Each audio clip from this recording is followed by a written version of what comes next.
Hello and welcome to another podcast, Valley Sunday. I am one of your hosts, Chris Paco. And I'm the other host, Jeff Cameron. How's it going, Jeff?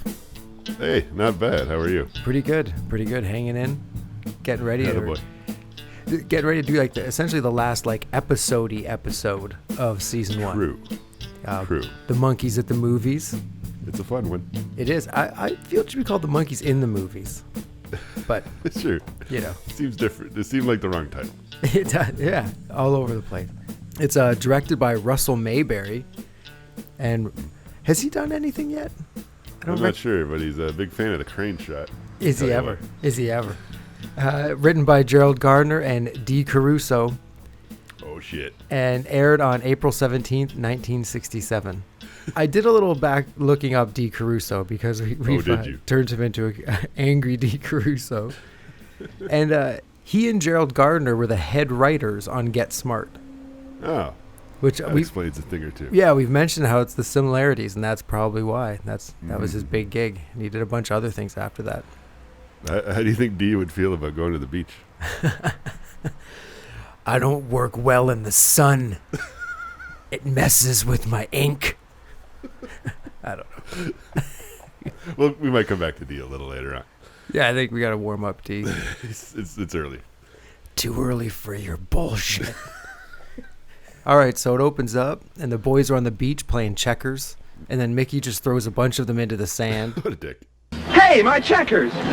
But the sand is super hot, so he starts jumping around to keep his feet off the sand. Then Davey doesn't believe him, and he gets on the sand, and then he starts jumping around because it's so hot. And then soon, Mickey and Mike join in for some reason. I don't know if they just don't believe anybody or whatever. And then they're all bouncing around. And then some old guy in Back to the Future 2 glasses. For real. Yeah, it's the first thing I thought. I was like, what's he wearing? He sees them, and he says to his Orville Redenbacher grandson there, looks exactly like that guy. Typical teenagers doing a typical new dance step. How would they be as extras in my new beach movie? And remember, I don't like yes men. And then Orville Jr., he says, well, I don't like him. And then Doc Brown there, he says, well, who asked you? That's the setup, because, the guy's clearly supposed to be his kiss-ass assistant guy. He says, I don't like yes men. So he's not a yes man. He's like, who asked you? He does like yes men. So the two guys introduce themselves to the Monkees and Orville Jr.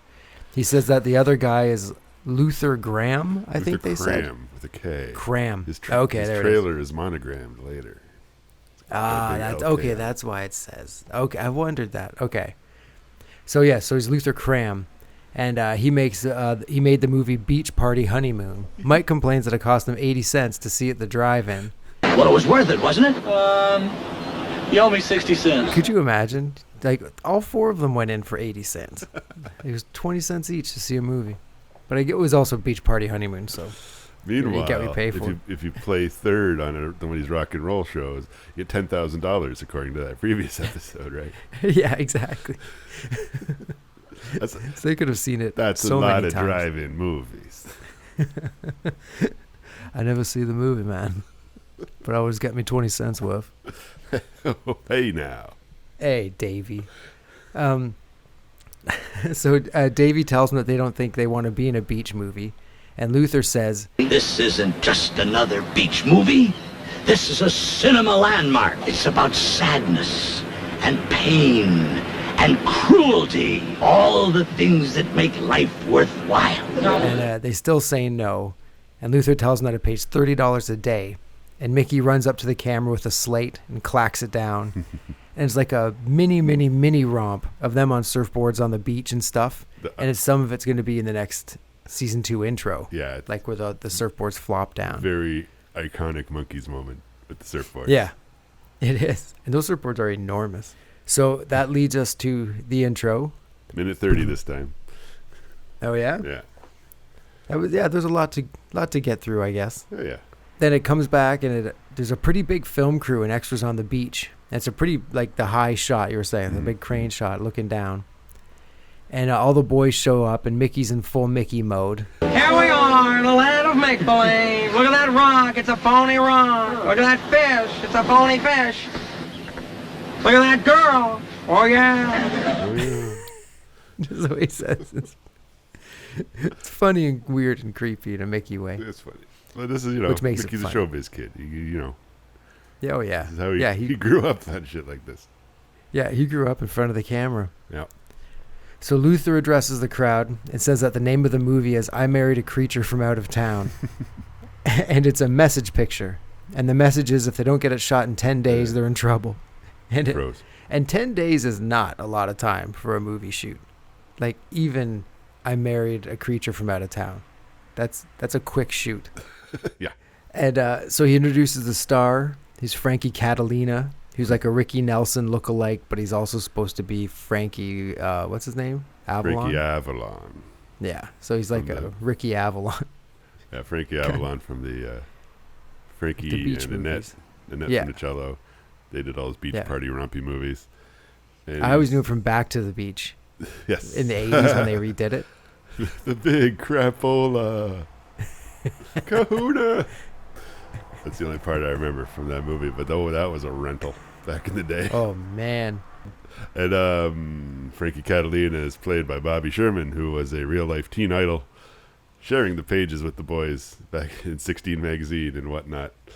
For sure back in the day. So he was kind of like, I don't know, a competitor of theirs for the hearts and wall space of teenage girls.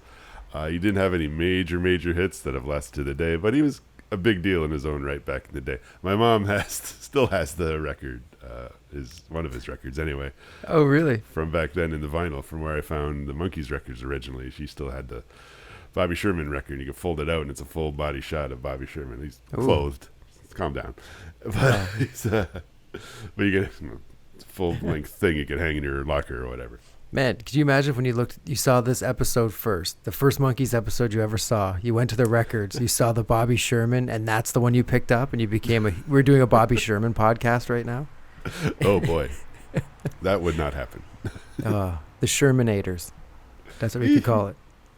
So look for that when the Monkees podcast wraps up. Look for the Shermanators.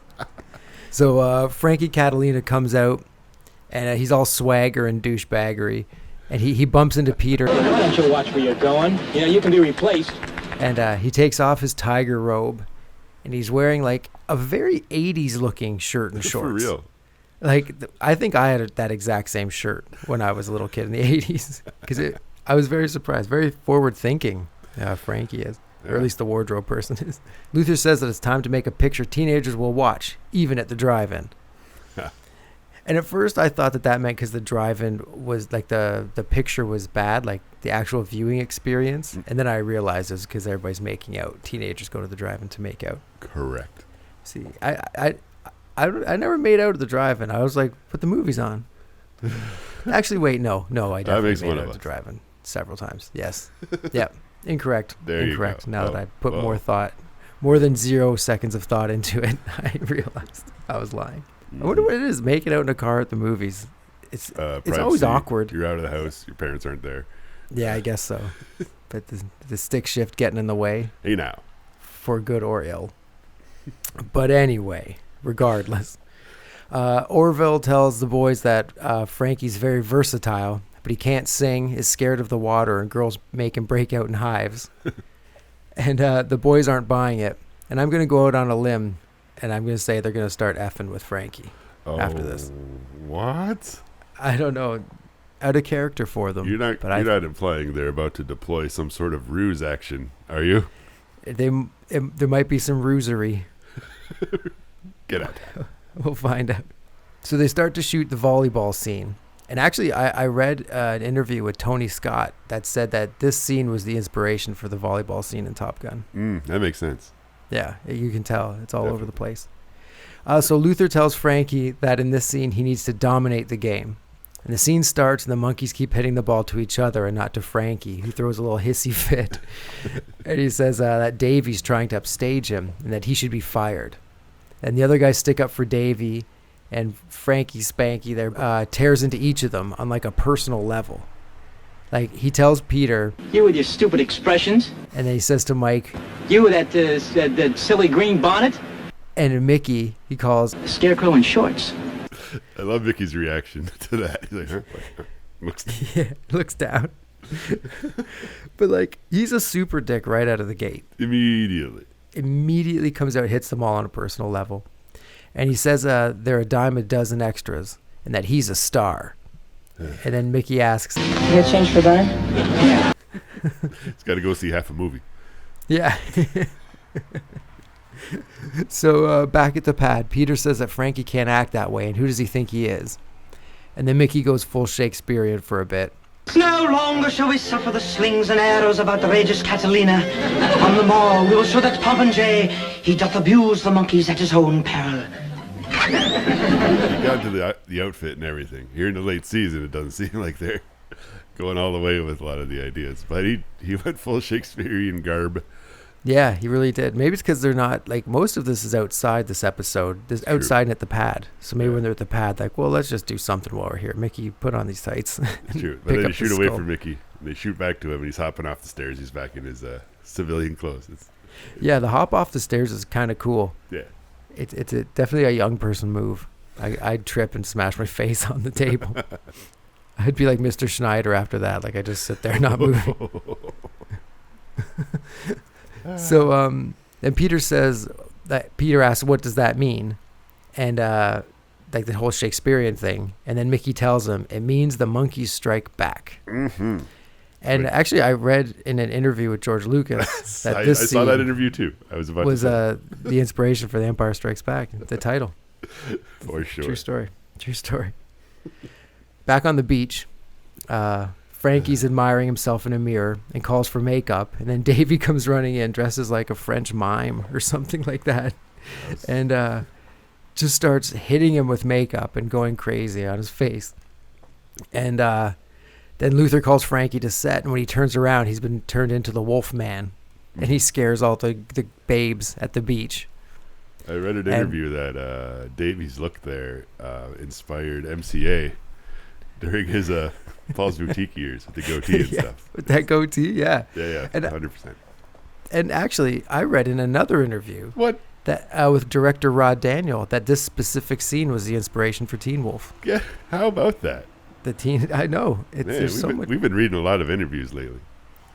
So in the next scene, Frankie's meeting a girl outside her cabana and is reading cue cards. And then Mickey adds in his own. So instead of saying, I love you, Frankie tells Annette, You're under arrest.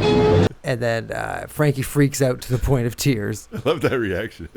You're under arrest. You're under arrest! I read an interview somewhere that Brian Wilson was inspired to add that line to the alternate version of Heroes and Villains. You're under arrest! I think I read that as well. How about that? Because I think this is the one he watched because of the beach theme. He was like, oh, let's see what they do with this. Oh, he's like, Brian Wilson's about to come up again. I'll explain in a second. Go on, Paco. So next scene, Mickey's talking to a reporter who is saying it must be a thrill to work with Frankie Catalina.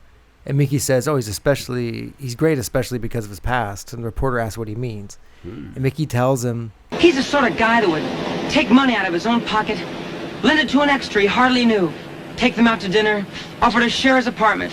And the reporter says, he did all that for you? And Mickey tells him, no, my sister, and then walks away. And so, this next scene has like a weird visual opening, kind of. It's a beauty contest scene, and each of the girls walk past the camera with like their sashes on. Mm-hmm.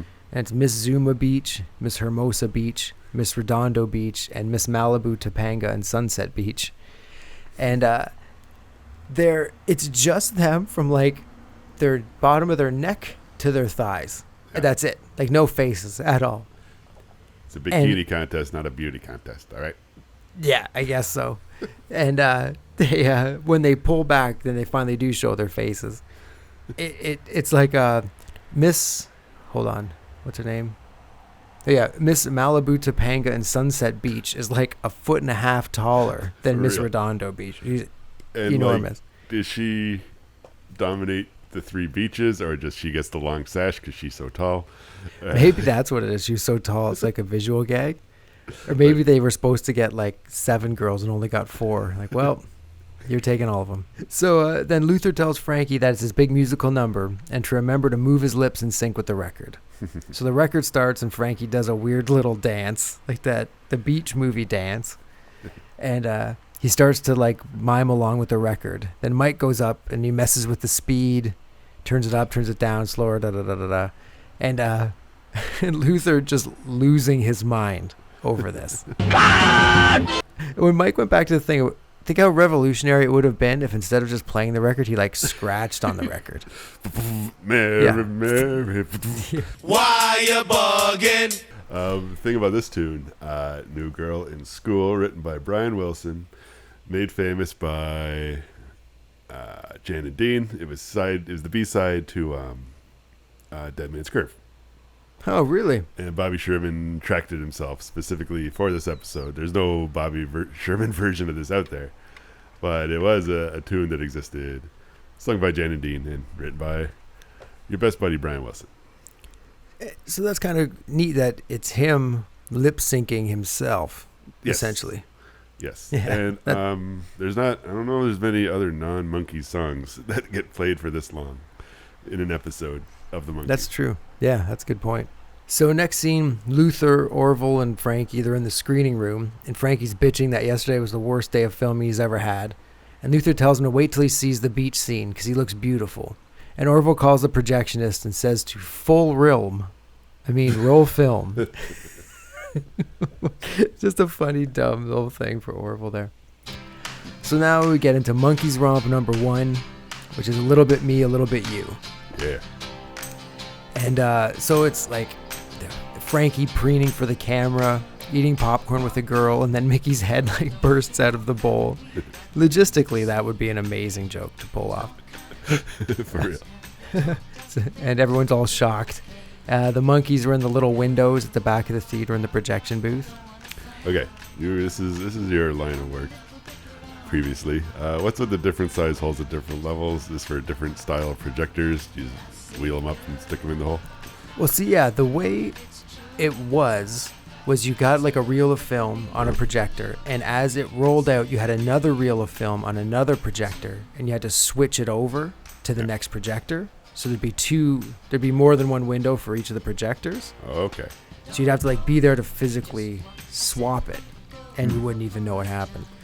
Man. But when I was a projectionist, you'd put all the reels of film together on one enormous reel, so the film would be laying on its side, like vertically, and it looked like an enormous record, and then it would just go that way, and you just have to make sure it worked. It wasn't as... I always wished it could have been the other way to like... I would have loved to have switched between them and have it more be old school projectionist. So the girls walk into a tent, and Frankie thinks he's going to score big time with all these girls, but the boys are taking them out of the back of the tent. So a girl will go in, then Davey takes a girl. A girl goes in, Peter takes the girl. And the boys take over the set and start running the show, and they're in like the striped short and suspenders from earlier in the season. I think we have some like old romp footage in this one. A girl puts her hands over Frankie's eyes, then switches them with Peter's hands, and then Davey takes the girl away. A bunch of beach antics. Frankie's about to kiss a girl, and at the last second, Mike switches her in for a pumpkin with a wig, and so he makes out with this wig pumpkin. And Frankie's doing a dance, and then just like disappearing, like going on and off. The lens flare action going on. Yeah. And with that lens flare action, I read in an interview that J.J. Abrams got his ideas all for the lens flares from this episode. How about that? I think this is like the Forrest Gump of filmmaking episodes, where it's touched every major event in film. Absolutely. It's amazing. Yes. We're cut to like Frankie saying that it's a conspiracy, that Luther is in on it. And Luther tells him he's crazy, and Frankie says he's walking out on his contract because he can do a mystery at Mammoth Studios. And then Orville says, Mammoth Studios has been out of business for years. That must be the mystery. That's kind of a weird joke. Like, it doesn't quite make sense, but it's like, okay, sure. They had to end the scene somehow. Yeah. So back at the pad, Peter says it'll be hard to find someone to replace a talent like Frankie. After all, where do you find the guy that can't sing, act, or surf? And Mike says that Davey should try out for it. And it cuts to Davey for like 23 episodes ago or something. It doesn't look like it's a part of this episode at all. He's in his suit, like not a monkey suit, but a suit. Mm-hmm. And he's like, "You must be joking." You must be joking. This push in. I don't think it's from this episode. Like, I swear we've seen it before. He says that a lot, though. But who knows? That's true. That's true. Which leads us into the Monkees romp number 2, Last Train to Clarksville.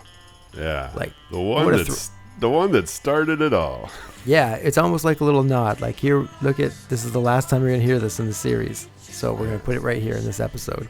And they make a little silent movie to go along with it. Yeah, they do. It's like from Monkees in a Ghost Town or something. Yeah. Because Mike shoots Davy. Boom! And there's our gun. And Mickey's a train robber.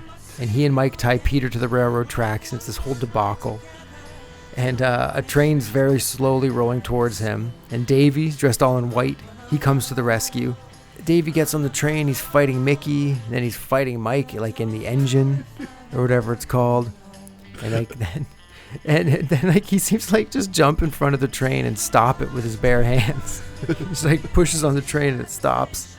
Then he unties Peter, who then bonks him on the head and then ties up Davy to the tracks and he runs away. A couple things about this. Like, Mickey has an outfit. Davy has an outfit. Mike is wearing the double denim. He was just like, maybe they weren't expecting him to be there or something. And he's just kind of going along with it. And I read in an interview with Steven Spielberg that Peter's outfit was the inspiration for Elliot and E.T. Yes, I can see it. There's a lot of citations needed in this episode of Podcast Valley Sunday so far, for sure. The boys drag Davy out of his bedroom where he's hiding because he doesn't want to be a star. And then they decide they're going to draw straws to see who's going to be the new star. And they walk over to a table with pieces of paper on it, and then they literally draw straws. Hilarious. And then Mike tells Davy that he drew the short straw. That's the story of my life. He's short. So at the beach, Luther and Orville are walking down the beach, looking at headshots of other Dreamboat actors. And Mike and Peter are there with their record collection. And one of the names that they look at, one of the people, is Robbie Rafelson. Yes. And so it's obvious that's a little Bob Rafelson nod. And so Peter's like trading Mike all of his records for one of Mike's. I've offered you my Love and Spoonful collection, my Bobby Dylan records, my Blind Lemon Jefferson records, and this prize of my collection, Bobby Darin sings his bank book. Throw in the stones. Okay. And so Mike hands him a David Jones record with Davy on the cover, looking like almost like a 50s dude, almost hair's all slicked back, kind of. Yeah. And so Luther wants to see the record and says Davy Jones sings, which is weird because the record just said David Jones. It's not what it says on the record, dude. Like, maybe it's those future sunglasses. It allows him to see things that aren't actually there. Oh my God. So Mike, Mickey, and Peter go to Luther outside of his trailer where he's got a desk set up, and they act like reporters. Dolan's reporter. Nesmith, Variety. I'm Torque, hanger on. They got their suits. They're back in their tailored suits. Yeah. And they ask Luther who's going to replace Frankie with. And Luther rattles off a bunch of names, but the boys keep saying, but he's no Davy Jones. And then Peter's like, oh, what about Freddie Freeman? I've seen all his movies. And Mike and Mickey give him like a dirty look, but then Luther says, He's no Davy Jones. Oh. Boom. It's like an audible ruse right there. They ruse them with their words. Yeah. On my notes, I got written down mega ruse action. Throughout this episode. Yeah. It should be called Monkees at the Ruse. So Luther and Orville are looking through more headshots and listen to the radio. And Mickey, Davy, and Mike somehow hijack the signal. And Mickey acts like the DJ, does a countdown of different Davy Jones songs. And then Davy and Mike play the songs. And it's really just Davy saying, I love you, over and over and over. Yeah, and that's it. Really, I love you, babe. Really, I love you, babe. Babe, I really love you. Honest, I do. I really love you. Mickey says he is Mickey the D, which is obviously a take on Murray the K. Yeah, nice. The New York DJ who was talking about when the Beatles came to town. It's the crazy Mickey the D show on W. Go, go, go. It's the big beat sound of your top 5 records. One of the names that Luther Cram says, like the last one when just before they started listening to the song was Rip Shirt. It's like, Rip Shirt? Tremendous name. Oh, man. That is a tremendous name. Good DJ name. And I love the song titles that Mickey comes up with for these songs that Davy is singing. It's Davy Jones singing! It's been lonesome in the saddle since my horse died! And that song is credited to Stu Phillips, who does the score and stuff for the show. Oh, really? It's credited as "Baby I Love You" by Stu Phillips. Have you seen them? A Davy Jones single. It's got, I don't know when it came out, probably maybe just before the show. But side 1 is "Babe, It's Me," and side 2 is "It Ain't Me, Baby." Really? Yes. Oh my goodness. Mixed signals here, Davy. Yeah, the two different girls, man. Two different girls. Mm-hmm. And if Mickey wants to be a DJ, he should come on Rodney on the Rock. I knew what Brian Jones shampoo was. It's on my resume. Rodney, get out of here. You Sorry, I just heard disc jockey, man. It's like a bird to a flame. Wait a minute. Security. Someone get Bing and Hammer out of here. This keeps popping in unannounced. I'll get them out. Don't worry about it. Thank you, George. George, what kind of shampoo do you use? It's called Knees and Toes. Did you get it? Thank you, George. See you later, Rodney. Thank you. Thanks, Bye, guys. Toodaloo. This is like our last episode. Like where we're just not phoning it in, but just going crazy. Oh, yeah. Anyway, Luther listened to the radio, says, This kid is a real comer. Oh, he certainly is LK. Little does he know. And Orville says he certainly is LK. and Luther hits him and says, "Who asked you?" Because he hates yes men. Yeah, for real. And so Luther says that they found their star, and Orville says, "You're right, he's a great disc jockey." And Luther tells him that he means Davy Jones and asks if Orville is really his nephew. So there you go. There's some nepotism. Here we go. It's another check mark beside nepotism. Here in the series. Yeah, all the evil people, nepotism. Yep. So back on the set, Luther is introducing the new star of the film, a name to remember. What's the kid's name? Davy Jones. Davy Jones. Davy pops out of the tent, and he looks exactly like Frankie did. Like the same robe, same everything. Mm-hmm. And his first scene is with a girl on a blanket. And he says that they all like the same things. And she says there isn't two other people made for each other more than them. And they stand up, and it's Miss Malibu Topanga Sunset Beach, who's like 2 feet taller than Davy. He's like looking at her belly button practically. Luther yells cut, and Davy asks if he got his good side. And it's obvious Davy's becoming like a douchebag like Frankie was. Uh-huh. Doesn't take much. A blonde wig and a tiger robe. And so next scene is the volleyball scene again. The boys keep the ball away from Davy, and he starts complaining, so they end up tying him to the pole with the volleyball net. And that's the whole scene. This whole thing was their idea, and now they're like, "Oh, we gotta put into this shit." Yeah, he got too big for his britches instantly. But it is true. This was their plan, and they instantly renege on it. Mm-hmm. So we come back from the commercial, and Luther is asking Davy why he's quitting, and Davy says that music's their thing, not running around on a beach. And it's like, has Davy seen any of the other episodes of the Monkees? Like, he's always on the beach. There's that one time the girl took, was it his shirt or his coat? What she got, Davy? She's got my jacket. She's got my jacket. Done. Okay. And so Davy says that showbiz is messing up with my character. My character. My character. My character. My character. My character. My character. My character. It just keeps showing all the different characters Davy's played throughout the first season, essentially. Which is neat. Yeah. And then that's the end of the episode. That's the end of the story part of the episode, is it? It ends. That's it. That's how it ends. And so we cut to the band playing the rockin' version of Valerie. Yes. And it feels like it's the exact same like video from before, right? It's the Captain Crocodile one, yeah. Yeah, it's the exact same. And so And one thing I noticed is like for the verse in the second chorus, when Davey gets lifted up, he's like pretty docile. Like he's and the tambourine's all out of whack. Like it's he's hammering it when he doesn't need to be hammering it, right. And he's not hammering it when he should be hammering it.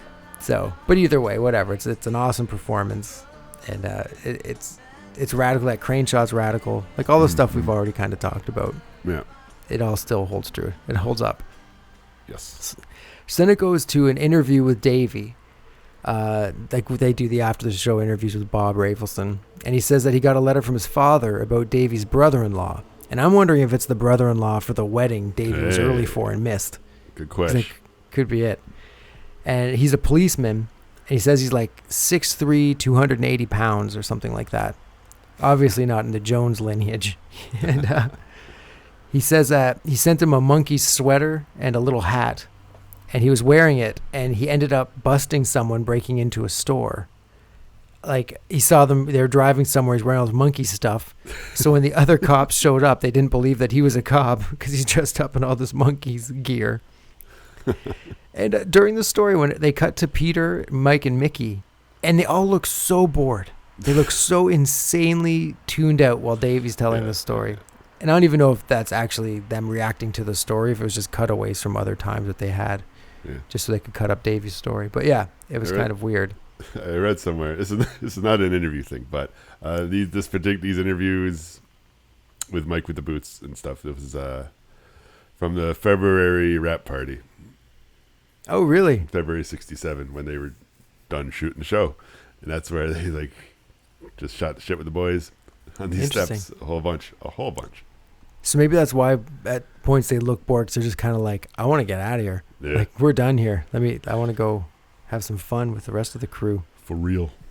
And so then there's an interview with Mike, and he says he wants to get a Rolls Royce, put little tires on the front and big slicks on the back, put like a bed in the trunk, and take off the hood and paint a name on the back. And he says he wants to go to a freeway, pretend he has a flat tire, and just stand there scratching his head. Which is weird. So is this... do you think this is before or after John Lennon did all that stuff with his Rolls Royce? Because Mike talks about in the book, he went to Mike's house or John's house and saw the Rolls Royce. The first time it was just a black Rolls Royce. Then when he went back again, it was after Lennon had painted it all up crazy. So I wonder if... Good question. Yeah. Well, but anyway. This was around when they do Strawberry Fields and stuff, and Mike's hanging out with John. That must be in a month or two. It's probably in the summer, right? Yeah, it's probably in the off time from the show. Yeah. Yeah, that's crazy. So, and then Rafelson asked them about the concerts and if they play their own instruments. And they say that it's ridiculous. They just played 12 cities. Mm-hmm. And Mike says, like, right before he went on stage at one show, a reporter asked them if they don't play their own instruments. And Mike's like, wait a minute, I'm fixing to walk out there in front of 15,000 people, man. If I don't play my own instruments, I'm in a lot of trouble. And it's cool that they addressed this in the show, right before the Monkees on Tour episode as well. Mm-hmm. Totally. And so it is kind of cool that in the show, they addressed this and had it come up. And just, it's nice to hear them kind of say that, and then leading into the next episode where we do see them playing their own instruments, and we do. Yeah. So do you think that this was supposed to be the last show of the season, like in the long run, but then they're like, no, let's do this Monkees on Tour thing to show them playing, to show them being a real band, and to try to like dispel those rumors? Or do you think it was always in the I don't know. Plans? It's hard to tell, and it's hard to tell how they decided what order the show would come out. But they definitely seemed like they were following the boys around with cameras, and they were going to do something with some sort of tour footage, right? Yeah. So maybe it wasn't. Maybe in summer '66, okay, at the end of the season, we're going to have a show about the tour, and Davey's going to chase a swan. Like, maybe they didn't get into it that far, but it's, I don't know, it makes sense. So yeah, that is the whole episode. That's where it ends, with them doing that part. And so yeah, overall thoughts from this episode. Like, this is the kind of episode I was always thrilled to see on the tapes when it comes up, because, like, as Stefan would say, the show has everything. At the same time, the story part, apparently, a lot happens. There's a lot of characters and a lot of stuff going on, and a lot of scenes, a lot of shots, a lot of rusing. But there's also that Clarksville short film. the entire Valerie performance, bunch of interview stuff. Davey says my character for about 20 seconds. Like, there's a lot of just extra stuff, but it kind of gives a kind of a random variety feel to it. And it's like, just, it's a great episode to demonstrate everything the guys do, everything the show does.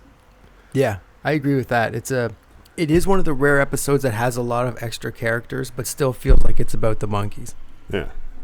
And, yeah, it's really cool. It's a cool episode to go out with, like, for the season. Mm-hmm. There's one more episode, but you know what I mean, of the show, The Monkees. And and it was nice, like, using a different kind of trope. Like, there was no gangsters. There wasn't, like, a haunted house. Someone didn't have to get married before midnight. It's true. It was like the tropey beach movie thing, but it's also maybe a thing like they wanted to get outside and do something. You know what I mean? Like they've been in this studio the whole time. It's like, let's get out of here. Let's do something. It's true. There's a lot of outside stuff in this. Your wish is my command, princess. Click, click, click, click, click, click, click. Oh, the boys need more sun on them. Tick, tick, tick, tick, tick, tick. You know what? I'm not even going to end this show. There's not going to be an end scene. Oh boy. But yeah, no, it was cool, and the interviews at the end were great. Hey D, what do you say you join the boys for an interview at the end of the show? What do you know, sometimes you gotta fill some space. You want to say a few words to the fans, or? Hearing those boys say their own words hurts my soul. If they knew what they were talking about, they'd hire me to write their lives. Thank you. Sweet D Caruso, everybody. Well, I'm sure we'll hear from him again shortly. You'll hear from me when I write it. So, guns in the show. Yep, there's that scene where Mike shoots Davey. Seems weird to say. That's all. Yeah, it definitely is. But at least it made an appearance for the end of the show, for the end of the season. They had to throw a gun in there. Definitely. Highlight of the show. It's tough for this one. I had a hard time choosing a highlight of the show. There's a lot going on. Yeah, and not because there isn't one, but because there's so many of them. Mm-hmm. So yeah, I will say talking about not playing their own music, just because that's kind of a breaking down that wall kind of thing. Yes. Even though that's not part of the episode, but I do like how the super tall beauty contest girl with Davey though. It's just a funny little shot. Definitely. The Monkees ruse, tons of ruses. Oh yeah, Ruse-a-palooza. Yeah, so many ruses, I got bruises. Fourth wall break, I'm not too sure. Yeah, I don't know. Maybe something subtle, but yeah, but no, nothing jumped out at me. Nah. Best musical moment, the Valerie performance, I would say. Yes. And Clarksville making an appearance was nice. It was nice to see Clarksville again. And, like, you got to keep in mind, it just came out last year, and it was, top of the charts. And people are like, oh, yeah, I remember this song from when the show started. Oh, cool. Yeah. It was a neat callback to that. Instant nostalgia. Also, apparently, this is the only time Little Bit Me, Little Bit You appears in the show in the original run. Oh, really? Yeah. Interesting. And it wasn't even originally in it. Classic Monkees moment. There's a bunch of them, but the humor of the drawing straws is a very Monkees thing. Oh yeah. A lot of wordplay in this one. That's really good. What wouldn't fly in 2020? I don't think anything. I think it's a pretty safe episode. Yeah, it's true. There's some good did you knows for this one. Oh, bring it on, Paco. Some pretty deep ones that I would have never picked up unless the internet told me. One thing is like the David Jones album that they're holding is a real album that Davey released in 1965. Mm-hmm. Like obviously pre-Monkees, and it's probably like a bunch of show-tuney type croony stuff. And when Peter mentions the Love and Spoonful in the albums that he's giving Mike, the Love and Spoonful, the band, was considered to be the Monkees when they were just putting the show together. I remember hearing that. Which would have been interesting to have a quote unquote real band as the band in this show. Yeah. You know what I mean? I wonder. I think the creative pushback would have been similar and immediate. 100%. I think they went with actors to be more like, listen, boys, here's what you're going to do. Kind of more thing. malleable. Yeah. And that blew up in their face. A little bit. A little bit. Okay, so here's the one that is crazy to me. Okay. During the episode, Luther is wearing a brown shirt with white polka dots. And in another scene, he's wearing like this light blue shirt with a weird pattern on it. Okay. Peter is wearing the same shirt in the Valerie video, and Davey's wearing the blue shirt in the Valerie video. What the fuck? And in the Last Waltz documentary with Bob Dylan and the band, Bob Dylan is wearing the brown shirt with the white polka dots. The same shirt. Why? Why is everybody... I don't know. It's crazy. And they say, from what I read, is that brown shirt with the white polka dots and Davey's blue shirt pop up again several times in the next season. Huh. So beyond brown shirt, white polka dot, it'll be a new category in the second season. God, gotta make another jingle. Ugh. Yeah. Brown shirt, white polka dot. Was it in this episode or was it not? Oh. Boom. That's it. Okay. Yep. And so that's all I have for this, because you mentioned the Robbie Rafelson thing earlier. Yeah, that was cool. And rip shirt and So for me, a personal memory for me with this episode, when I was in grade 9, I wrote this script that I was going to do. I was going to be in, it was this thing where in certain scenes, it was me talking to different people, like celebrities and stuff, right? And I would do my half of the interview, and you'd cut to the pre-recorded celebrity interview, like the Weird Al interviews on Much Music when he had Al Music. Yeah. Right? And in this episode, I used the Davey thing, where he talked about the hat, and it looked like a peanut on his head. Which looked like a peanut on his head. That part where it says, "True story, swear." True story, swear. Those two things, when I saw them in this episode, I was like, oh my gosh, it was like a connection. I was like, oh man, I remember that I used these lines in my movie that I wrote and never shot. Okay, so what is that I hear on yonder horizon? Oh my. Oh, I think it's time for everybody's favorite countdown, the Woolhat of Mystery. Coming in hot, ladies and gentlemen. Coming in hot. Yay. Excited. Me too. We've had some dud weeks, so I'm hoping this week is going to boost our morale here. For sure. Is it your turn? That's what I was going to ask. I think it's your turn. When I was researching our own countdown, I noticed I do pull the first song quite a bit. So you go ahead today, and you can have the first one. Okay, so here I have the wool hats in my hand. If you can hear me going through. There it is. All right, here it is. I got something. Oh, what is it? I got a nibble. This just doesn't seem to be my day. Okay, let me just scroll to the bottom of the countdown. I guess I should have stayed in bed, my pillow wrapped around my head, instead of waking up to find a nightmare of a different kind. She went away. This just doesn't seem to be my day. So this just didn't seem to be my day. Off the Monkees, the first record. Mm-hmm. It's a deceptive kind of song, I find, because when I think of it in my head, I think of the chorus, just like this just doesn't seem to be my day. Yeah, and I'm like, man. When Morrissey comes in and sings the chorus, yeah. Oh, this just, no days seem to be my day. But like, it has that cool opening, like almost a sitar opening. Yeah, I do dig the intro, but unfortunately, there's a bunch more songs.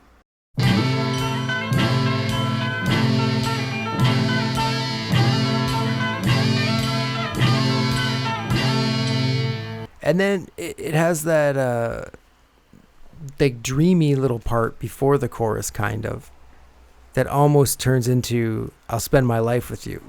It's like it's leading into it, and then it goes into this other thing.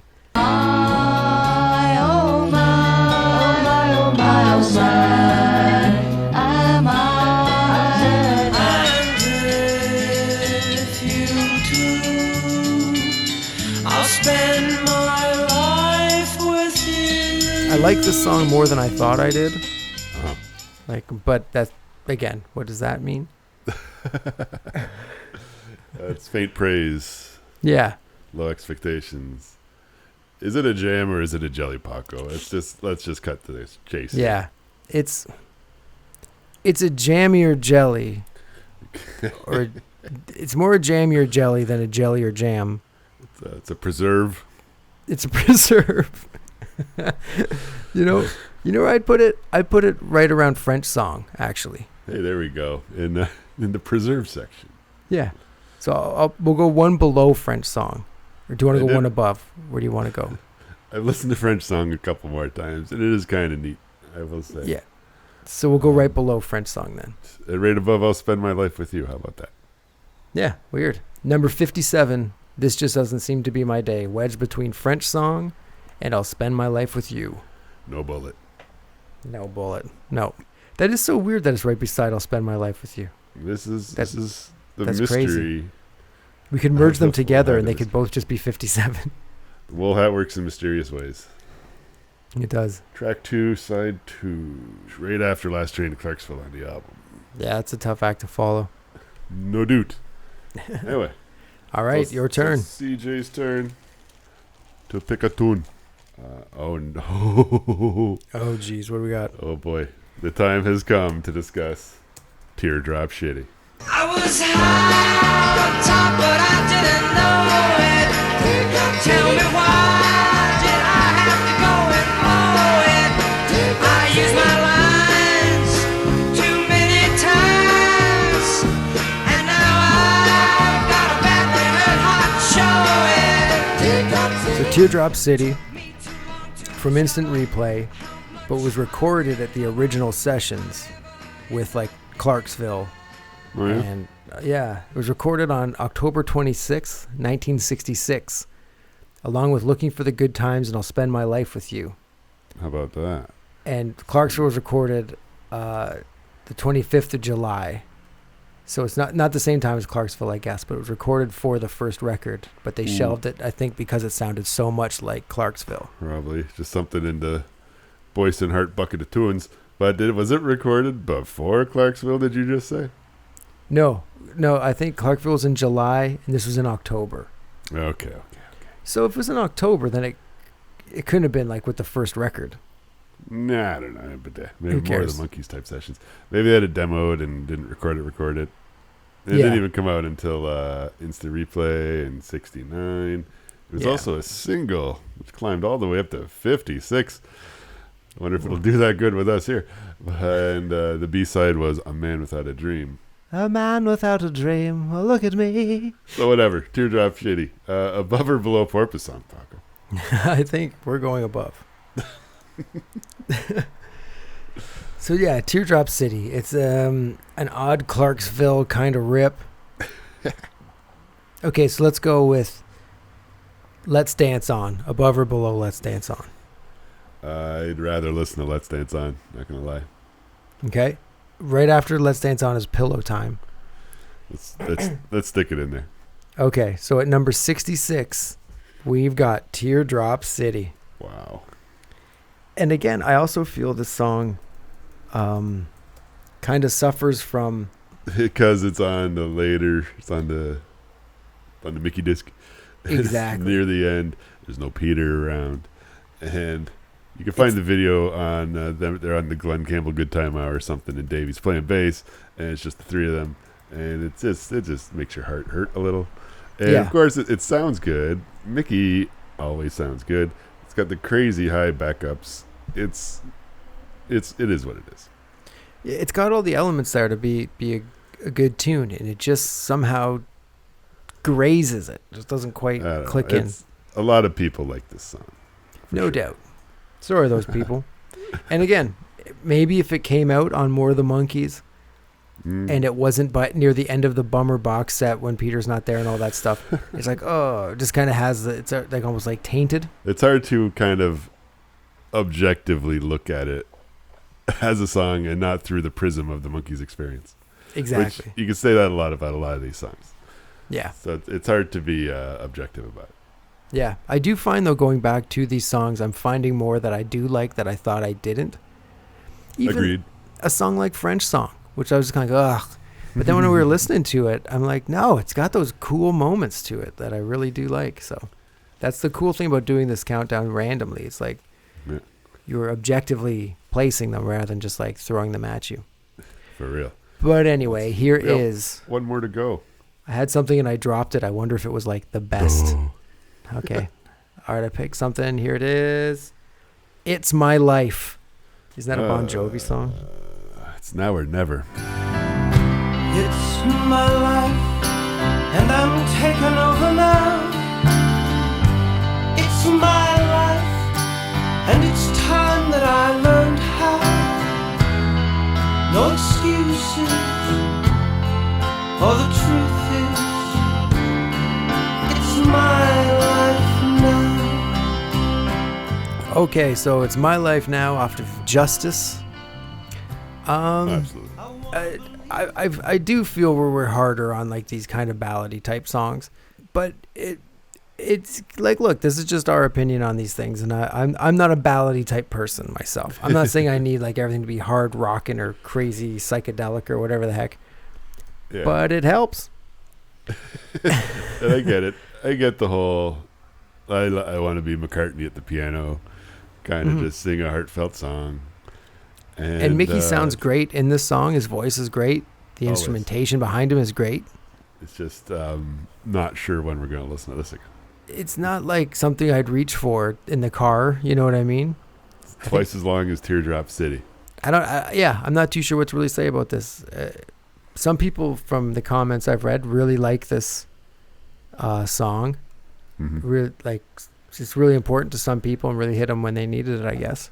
But like, almost like Mickey's My Way, like a Sinatra thing. Almost, yeah. Except it doesn't build up to a big chorus or a big, ending. Not as big, no. I forgot that part. Yeah, that's you want this to be 6 minutes long? Because also you got to remember this came out in like '96. Yeah, and there was always a ballad on records. Yeah. Maybe it's still like that. I have no idea. It should be. It's the second last song on the record. Yeah, wrapping things up. You might be dozing off while you're listening to it. It's pillow time again. Yeah, it is. I'm not sure where would you want to put this one on our jelly spree apparently today. They've been interesting jellies, but still jellies nonetheless.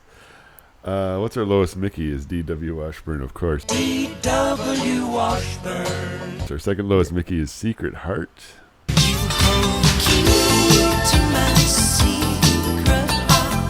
Third Mickey down is It's Got to Be Love. It's Got to Be Love, yeah. And it tastes just like it's got to be love.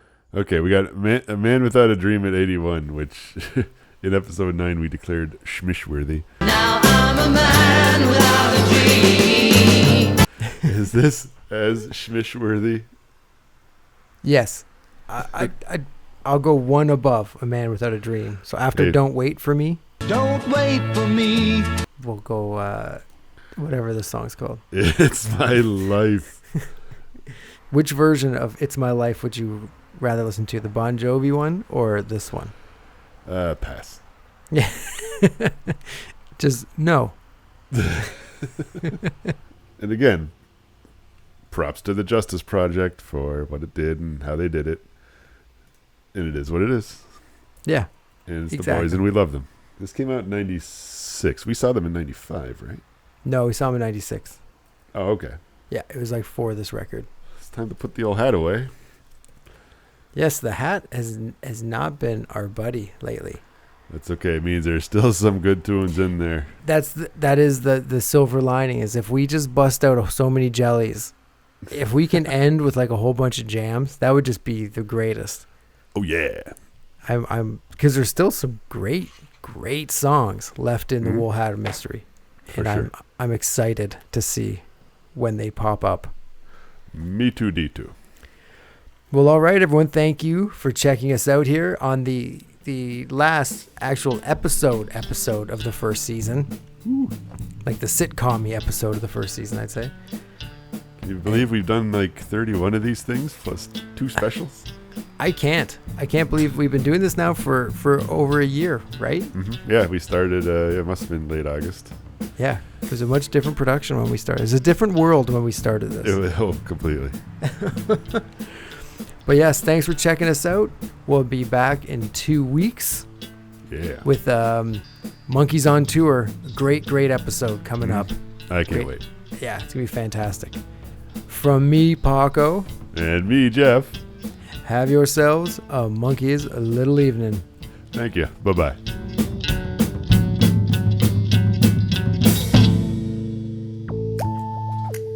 Hey, Monkees fans. With everything going on with social distancing, Podcast Valley Sunday will be on every 2 weeks. We hope you're staying safe, we hope you're staying at home, and we hope that you're listening to the Monkees and obviously Podcast Valley Sunday. You can check us out on Facebook, on Instagram, and on YouTube. And please, rate us and leave a message. We'd love to hear from you. But, as always, be gentle with us. We're very sensitive.